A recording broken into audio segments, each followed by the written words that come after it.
Let's dig deeper and bring in employment and sexual harassment attorney Deborah Katz. She represents Charlotte Bennett, Cuomo's former aide who accused him of sexual harassment. Deborah, thank you for being here today. Tish James repeatedly said she believes your client and the other women in this report. It is great to get that support, but ultimately, what is Charlotte looking for? Charlotte is looking for the vindication that she got yesterday. Transparency should lead to accountability. What she's ultimately looking for is for the governor to be held accountable here. We had hoped with when the investigation began, he said, let's wait for the facts. We have the facts. And now he's responding in a very belligerent fashion and is blaming the victims for his behavior and saying essentially they lied. They did not. What's significant in this report is that Charlotte was texting friends, her parents, and others live time about the governor's sexual harassment of her.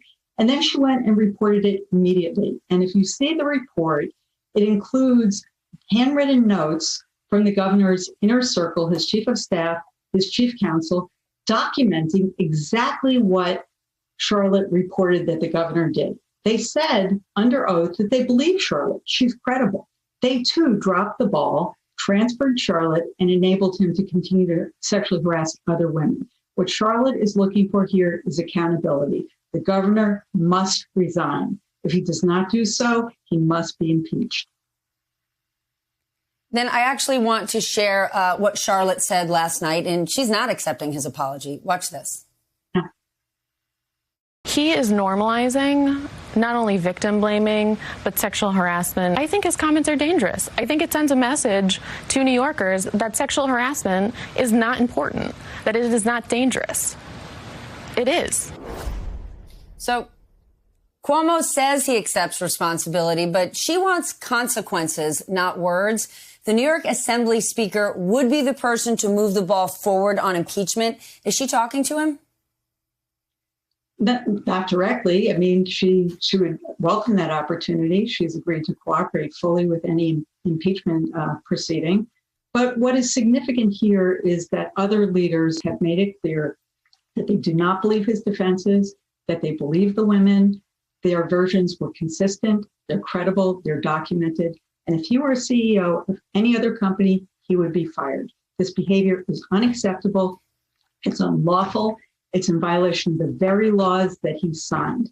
And that the governor continues to say that these young women who came to work for him because they believed in him, they're Democrats, they're progressive, that they have a political bias, that is absurd.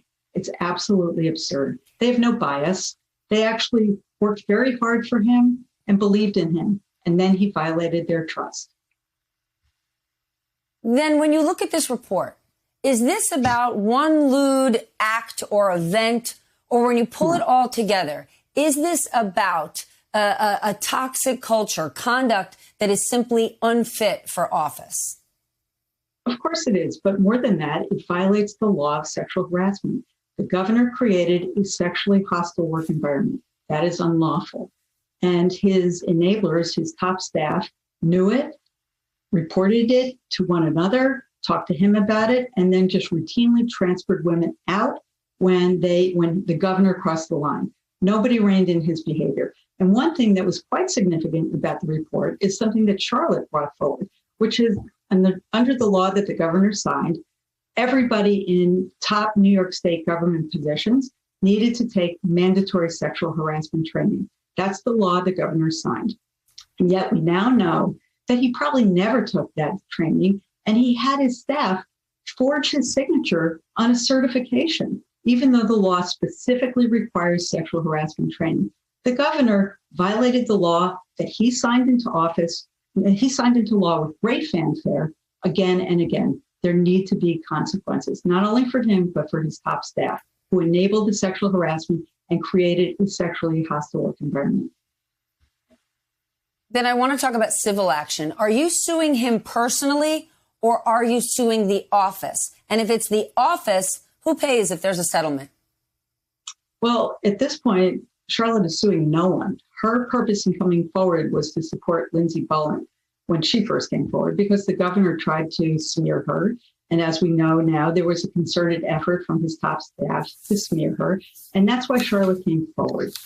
She discharged her civic duty, and she would like to see the process continue. We now know that other DAs are looking at the conduct, and there are other issues that the AG's office is still investigating that I think the governor is in real trouble for, which deal with his book, which deal with his COVID response, which deal with his misuse of government resources to have employees helping him with his book and other personal matters. And that's still a matter of investigation.